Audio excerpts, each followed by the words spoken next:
Depuis le début des années 1970, l'une des idées les plus originales introduites dans le paysage politique par la pensée écologiste, c'est l'idée qu'il existe des limites à la croissance, des limites à la croissance économique, mais aussi à la croissance industrielle, à la croissance démographique, à la croissance des pollutions, à la croissance de la consommation des ressources. Et c'est une idée potentiellement très subversive, parce qu'elle pourrait nous amener à radicalement changer nos manières de concevoir l'avenir de nos sociétés. C'est une idée qui a été progressivement comme mise à distance, comme euphémisée par l'institutionnalisation du développement durable, qui a construit une grande part de sa légitimité sur l'idée qu'une croissance verte était possible.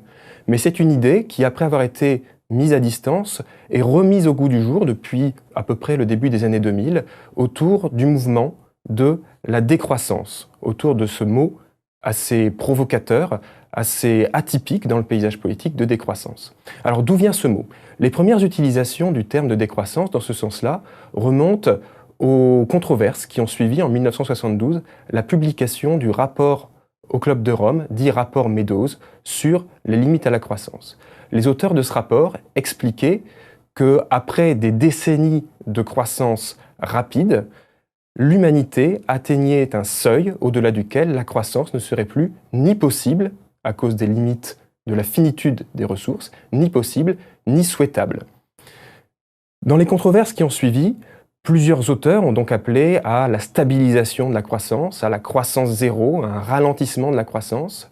Et dans ces débats, au cours de ces débats, certains auteurs ont commencé à affirmer l'idée que, puisque le niveau de consommation des pays occidentaux était déjà insoutenable, ces pays riches ne pouvaient pas se contenter d'une stabilisation de la croissance, ils devaient plutôt aller vers une croissance négative ou une inversion de la croissance ou une décroissance. Le mot est utilisé ponctuellement dans ces années 72, 73, 74, mais au milieu d'autres termes sans qu'il soit spécifiquement identifié ou stabilisé.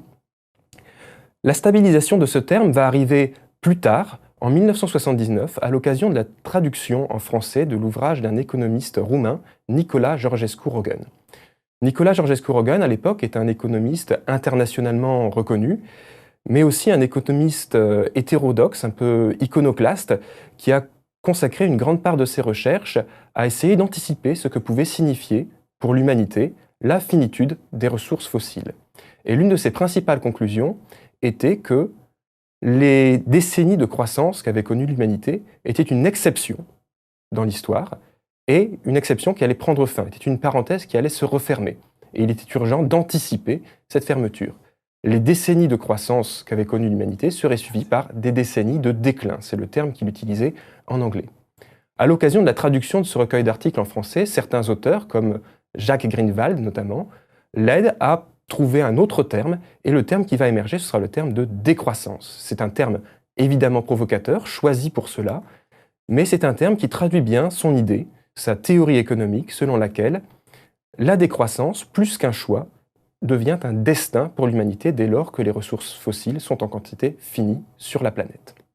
Alors, ce terme de décroissance ne va pas faire école, il ne va pas retrouver beaucoup d'écho en 1979, et pendant plus d'une vingtaine d'années, il va passer relativement inaperçu, jusqu'à ce qu'en 2002, il inspire un mouvement social qui va se revendiquer de ce terme de décroissance et qui va se construire sur une critique forte du développement durable, ou plus précisément de ce qu'est devenu le développement durable avec les années, à travers ce qui est dénoncé comme une vaste opération de greenwashing. Le développement durable, en s'institutionnalisant, est devenu finalement l'un des principaux véhicules de l'idée d'une croissance verte qui, pour les partisans de la décroissance, est une impossibilité matérielle dans un monde fini.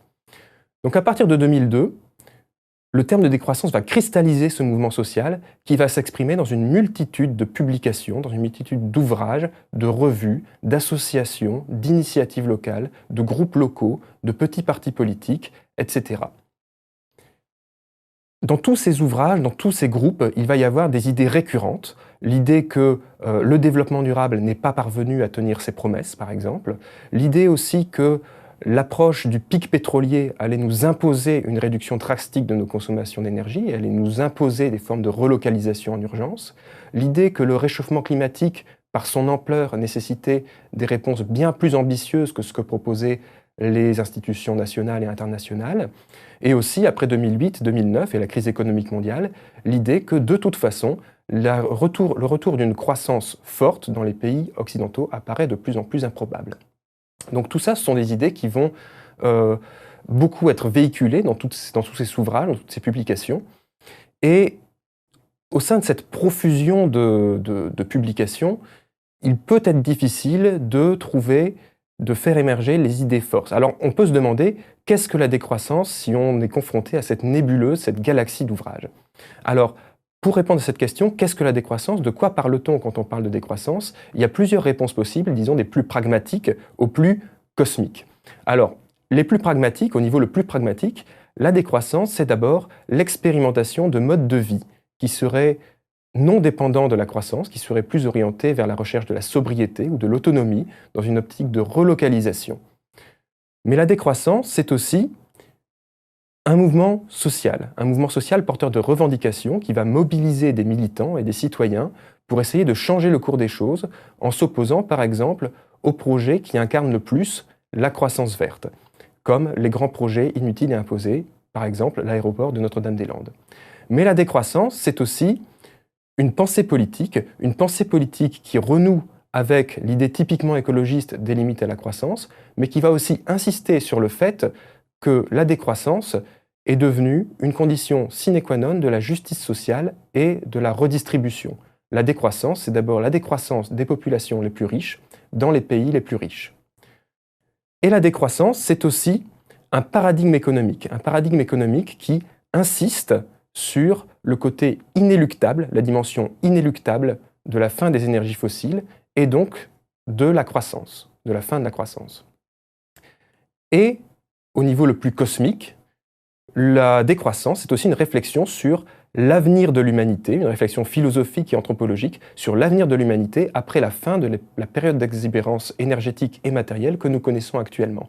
Que restera-t-il de nos civilisations industrielles, de nos grandes civilisations industrielles, une fois que toutes les énergies fossiles auront été consommées ou une fois que nous aurons réussi à nous défaire de ces énergies fossiles de manière plus volontariste.